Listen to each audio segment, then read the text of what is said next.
Hi, I'm Jake, 32, and last month my life blew up when I bought my niece an $850 phone and she laughed in my face while repeating my mom's favorite insult. It happened at her birthday party.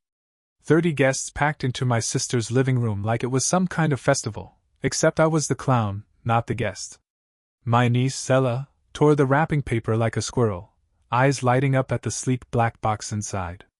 "Thanks, Uncle Jake," she chirped. But before I could feel even the smallest glow of approval, she added with a little giggle. "Mom says if you disappeared tomorrow, no one would even notice." Laughter. Not the kind that fizzles awkwardly. The kind that rolls. That grows. That invites others. That swells and pulls in every cousin, every uncle, every glass-clinking drunk at the party. Even my dad raised his beer can and muttered, "Well, she's not wrong." I stood there. Just stood there. Not a word. Not a smile. Not even breath. Ella was already peeling the plastic off her new phone, her fingers too delicate for the kind of cruelty she just dropped. My sister, Lindsay, didn't even look up from her glass of wine. She was scrolling. Scrolling. Not even a glance. She just smiled to herself like she'd delivered the line through her daughter, and it had landed perfectly. Mom pretended not to hear, but I caught the way her shoulders lifted, the same way they always did when someone said what she was too proud to say herself. She was stirring something at the stove, probably something underseasoned and bland. She loved when people said things she could agree with silently. And I nodded. That's what I did. That's what I've always done. Nodded. Paid. Smiled. Nodded again. But this time was different. I felt my phone in my pocket, a sleek little slab of quiet rebellion. 2 taps. Just 2. And I watched the screen flash and update. Subscription cancelled. Payment method removed. Credit line closed. It was like yanking plugs out of a wall. The energy drained instantly, but no one noticed. They were too busy lighting candles and slicing cake. Ella didn't even say thank you. Lindsay didn't notice the phone in her hand was the last thing she'd get from me. And Mom didn't look up as I walked out the front door. No goodbye. No drama. Just silence. But before I left, I did one thing. I drove home, packed a black backpack, just one. No luggage. No suitcases. Just that old, worn thing from high school. Inside, I placed everything they needed to know. The bills I paid. The cards in my name. The receipts. The schedules. The passwords. The blueprint of their entire financial survival, all built by me, the ghost in their machine. Then I drove back. I let myself in. No one noticed. Too busy eating cake and laughing about the invisible man. I dropped the backpack by the stairs. And I vanished. The next morning, the calls started. At first, it was just Lindsay. 6 missed calls before I even brushed my teeth. Then a text. "Where are you? Why isn't my rent going through?" I didn't answer. I just sipped my coffee and watched the steam rise like it owed me nothing, unlike them. Then came Mom. "Your father's card got declined at the gas station. Do you know what's going on?" A minute later. "Also, why isn't Netflix working?" I chuckled. That's what got her. The card was one thing, but Netflix? Unforgivable. By lunch, my phone was practically vibrating off the table. A tsunami of, "What did you do?" and, "This isn't funny." Messages from every family member who'd ever forgotten my birthday. I turned the phone off. That night, there was pounding at the door. I didn't check the peephole. I didn't need to. The voice on the other side was unmistakable. "Open the damn door, Jake!" "Dad." His words were slurred, furious. "You can't just walk away. You don't do this to family." Family. That word. It hit differently now. It used to mean sacrifice, love, late-night drives to help Lindsay when her car broke down. It used to mean giving up vacations to cover someone else's debt, listening to Mom guilt-trip me because Dad couldn't keep a job for more than 6 months. Now, it meant a parasite screaming at my door because the host stopped feeding it. I didn't answer. I waited until the shouting turned to banging, and the banging turned to muttered curses, and then to silence. It didn't end there. The next day, my boss called me in. "There's a woman downstairs," he said awkwardly. "She's kind of upset. Says she's your sister." I looked through the glass wall of my office. There she was, Lindsay, pacing, red-faced, eyeliner smudged, waving her phone like it was a warrant. "Tell her I'm busy," I said. She said it's a family emergency. Then it's her emergency. Not mine. Security walked her out 10 minutes later. She was yelling by then. Not crying. Screaming. Something about abandonment. About betrayal. The receptionist watched with her mouth slightly open. One of the interns whispered, "Damn." I just went back to my spreadsheet. That evening, my landlord came by. Jake? There's some people outside. They say they're your parents. They're causing a bit of a scene. I didn't even look up from my book. Call the cops. He blinked. But they're your family. No, I said. They used to be. He stared at me like I'd just confessed to murder. But I didn't care. I was breathing for the first time in years. Later that night, through the dark window of my apartment, I watched as Mom and Dad stood under the street lamp arguing with a tired-looking cop. Their faces were red, their gestures wild. Finally, they got in the car and drove off. I didn't wave. The next morning, silence. But I knew better. They hadn't opened the backpack yet. It happened 3 days later. I was at the laundromat, folding socks like a person with no family drama, when my phone, long ignored, buzzed to life. Just once. One name. Dad. I stared at it. Then again. Mom. And then, like floodgates bursting, it came. 10 messages. 20. A voicemail. A missed FaceTime from Lindsay. One after another, like the aftershocks of an earthquake. I didn't answer. But I knew. They opened the backpack. That night I listened. I sat cross-legged on my bed, lights off, and hit play on the voicemail. Dad's voice was hoarse. Not angry, not yet. "You think you're clever? You think leaving this evidence makes you some kind of martyr? You want to humiliate us? Fine. But this is sick. You wrote it all down. Every bill? Every payment?" He paused. I could hear him pacing. "What kind of son does that?" Click. Second voicemail. Mom crying. "Jake, honey, please, this isn't fair. You blindsided us. We didn't know it was that much. The debt. The mortgage. The credit cards. Why didn't you say anything?" A sniffle. "You just left us this binder of shame. This catalog of how little we did for you." Third voicemail. Lindsay. She didn't cry. She raged. "You narcissist. You manipulative little freak. What did you think this would do? Make us beg? Make us crawl?" A bitter laugh. "Congratulations. You're officially the family martyr. What, you want a parade? A statue?" I smiled in the dark. The backpack had worked better than I imagined. Inside, they'd found everything: printed emails, screenshots, account summaries, charts. A literal pie chart of my contributions to their lives. Color-coded. I'd even labeled it. Because you never noticed while it was happening. Every electric bill. Every rent payment. The phone bill they never once offered to cover. The streaming services. The Uber receipts when Mom's car broke down.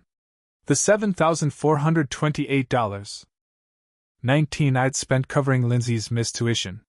The $13,000 I'd paid to save Dad's ass from foreclosure, not once, twice. And the note.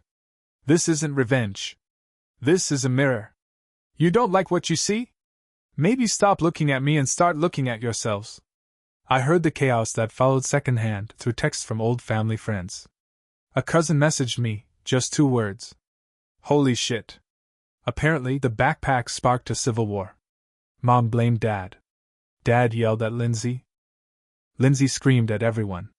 Ella cried when the Wi-Fi got cut off and her precious phone couldn't stream TikTok. They tore into each other like wolves without a meal. And me? I went to bed with a glass of wine and a YouTube fireplace crackling softly on my laptop. That weekend I got a message from a number I didn't recognize. "We're not all like them." I saw the folder. "I believe you. Cousin Nate." I remembered Nate. Quiet. Awkward. Stayed out of the drama. I replied. "Thanks." It was the first word I'd sent to a family member in weeks. And it felt right. But the firestorm was only beginning. Because when a family's foundation is built on one person's silence, and that silence turns to stone, the house comes down. The first time they came to my office again, they brought cookies. Literal cookies. Store-bought sugar cookies in a plastic tray, with that radioactive pink frosting that looked like it could survive nuclear war. I was sitting at my desk when our receptionist buzzed. "Jake, your family is here. They say they just want to talk." I didn't respond. I didn't move. But I heard the whispering outside my glass door. Lindsay's voice, a practiced whimper. "Just give this to him, please. He loves cookies." Yeah. When I was 12. The tray sat in reception until 5 p.m., untouched, next to a crumpled sticky note that said, "Let's not be like this." No name. Just the words. As if the handwriting alone would guilt me into forgetting everything. I threw it out. That night they tried again. A knock at my apartment door, softer this time. Mom's voice, low and rehearsed. "Sweetheart, we just want to talk." No yelling. "Please." I didn't open it. I sat in the dark, breathing in the quiet, letting them stew in it. For once, I was the one ignoring the knocking. I was the mystery. The power. The silence. It didn't last. The next day I got an envelope under my door. Inside, a printed letter. A full-page essay titled, "Family is Forever." It read like a middle school essay crossed with a church newsletter and a hostage note. Lines like, "We all make mistakes, but cutting people off is what cowards do." And, "You think we're monsters? You were never perfect either. Remember when you totaled Mom's car in college? That was over a decade ago. I paid for the repairs. And the insurance. And her next car. They wanted to rewrite the story, twist the facts, find moral symmetry where there was none. They wanted balance, so they wouldn't have to feel guilt." I sent no reply. But their desperation evolved. Next came the social media posts. Lindsay posted a vulnerable story, a picture of her daughter holding the now useless $850 phone, with the caption, "Some people are only generous when they can control you." Sad. It got 12 likes and one comment, from Mom. A heart emoji. Then, from Dad. A grainy selfie of him and Mom sitting on the couch in the dark, TV off. Caption. "We may not be perfect, but at least we never abandoned our family." At this point, it was embarrassing. They were trying to manipulate the public, to turn mutual friends and distant relatives into an audience for their pity parade. But the problem was, no one cared. No one wanted to get involved. Not after the backpack. Because I wasn't just a ghost anymore. I was evidence. I was receipts. And people don't want to argue with spreadsheets. Aunt Grace sent me a private message. "You don't owe anyone anything. Not after what they did. Stay strong." I never even liked Aunt Grace. But damn, that hit. I realized something then. They didn't miss me. They missed the version of me they could exploit. And now that I was gone, what they truly mourned wasn't a person, it was a service. A support line. A piggy bank with a pulse. So I made a decision. I opened a new account. Not financial, emotional. I reached out to people outside the family. Friends I hadn't seen in years. Colleagues who'd always invited me out, but I'd said no because Lindsay needs help. Or Dad's in a bad place again. I went out. I drank too much wine at a poetry reading. I laughed, like genuinely laughed, at a trivia night where I lost spectacularly. I danced like an idiot at a coworker's wedding. And no one asked me to pay their electricity bill. Freedom wasn't a dramatic moment. It wasn't some cinematic exit. It was slow. Quiet. Delicious. And for the first time in years, I felt human. Months passed. Seasons changed. Winter slipped in quietly, like someone sneaking into a funeral halfway through. I hadn't heard from them in weeks. Not a text, not a call, not a guilt-drenched letter. Just silence. And silence, I learned, is addictive. I started sleeping again. Not the anxious, half-alert kind of sleep where your brain rehearses old arguments. Real sleep. The kind where you wake up and forget what day it is. I cooked breakfast in peace. Went for runs before sunrise. Read books without checking my phone every 3 minutes. And yet, sometimes, late at night, I'd catch myself glancing toward my dark phone, expecting something. A new message. Another demand. Another collapse. But nothing came. They were drowning quietly. I saw it in small ways. Lindsay's social media went private. Dad's Facebook disappeared entirely. Mom's profile picture turned into a gray default silhouette. They were unraveling, off-screen, in the quiet corners they used to hide from me. Then one evening a knock. A single, hesitant knock. I froze. When I opened the door, she was standing there, Lindsay. My sister. Her hair a mess, makeup smudged, hands trembling around a manila envelope. "Can we talk?" she whispered. I should have slammed the door. I should have laughed. But curiosity, the worst part of love, won. She stepped inside like a ghost who'd forgotten how to haunt. The smell hit first, stale smoke, cheap perfume, anxiety. She dropped the envelope on my counter. It slid open, spilling half a dozen overdue bills. Credit cards. Late notices. "Mom's sick," she said. Her voice cracked like an overused matchstick. "Dad's gone most nights. Drinking. We're losing the house." I stared at her. The same sister who'd watched me humiliated in front of 30 people and smiled into her phone screen. "What do you want?" I asked. She blinked, as if she hadn't prepared for that question. "I don't know. Help. Maybe just you." "Me?" I said softly. "You laughed when Mom said the world wouldn't notice if I disappeared." Her eyes filled. "We didn't mean it." I tilted my head. "You meant it exactly. You just didn't think I'd prove you right." She broke then. Just stood there, shoulders shaking, tears carving streaks through the foundation on her cheeks. "I miss you," she whispered. I almost laughed. Almost. But instead I said nothing. I walked to my kitchen drawer, pulled out an envelope, the one I'd kept for this exact moment, and slid it across the counter. Inside, a single check. Not much. Just enough for 1 month of rent. Her eyes widened. "Jake! Don't thank me," I said. "Don't call me. Don't text. This is the last thing I'll ever pay for." She nodded, tears dripping onto the counter. Then she left, slow, shoulders bent, like someone carrying something heavier than paper. The next morning, I checked my phone out of habit. A single text. From Mom. "Your sister said you looked good. Thank you for helping her. We love you." "No. I'm sorry." "No. We were wrong." Just a subtle, familiar manipulation, a rope disguised as love. I deleted it. And I didn't reply. Because I finally understood, some families don't break. They rot. And sometimes, the only way to survive the rot is to cut yourself clean off. Spring arrived like it owed me something. The city thawed, and so did I, slowly, deliberately. I swapped the heavy coat for denim. I started biking to work. My apartment, once a refuge from chaos, became something better, a home. A real one. Not just a hiding place. I found new routines, new people. I started dating someone, casually, cautiously. Her name was Malia. She worked at a second-hand bookstore and smelled like old pages and citrus. On our third date, she asked about my family. I didn't lie.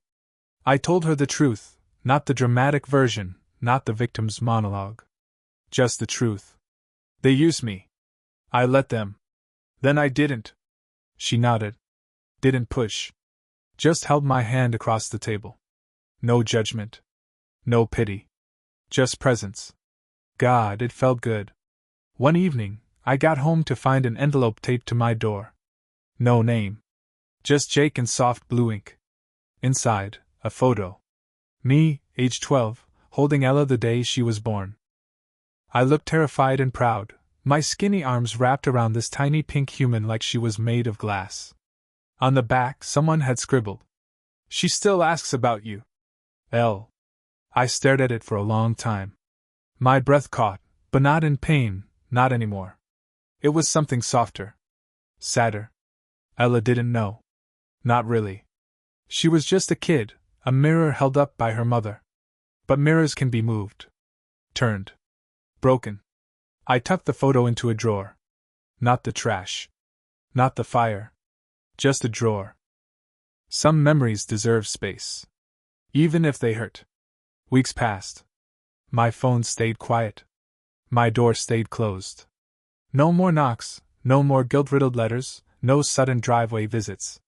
And then, one afternoon, a stranger buzzed my apartment. I almost didn't answer. But something told me to pick up. It was Nate, cousin Nate, the quiet one. From the message months ago. He was older now, a little worn, but kind. He handed me a coffee. Figured it was time I returned the favor. We talked. Really talked. He told me about the fallout, how the rest of the family split down the middle. How Mom and Dad were still spiraling. How Lindsay had moved back in with them, and the house felt like a war zone held together with duct tape and denial. "But you," Nate said, "you did something none of us ever could. You walked out and didn't look back." I sipped the coffee. It tasted like peace. "Was it worth it?" he asked quietly. I looked around my living room, the plants I kept alive, the books I'd actually read, the photos I chose to frame. The air was warm. The silence calm. The weight was gone from my chest. "Yeah," I said. "It was." He smiled. "You're the myth now, you know. The legend. The one who got away." I laughed. "Better than being the guy who paid for Netflix." We sat there, the afternoon sun painting golden streaks across the floor, and I felt something settle inside me, not closure. Not forgiveness. Just truth. I'd never get an apology. Never get the version of family I used to fantasize about. But I'd get this. Peace. A life that was mine. And that was more than enough. The end.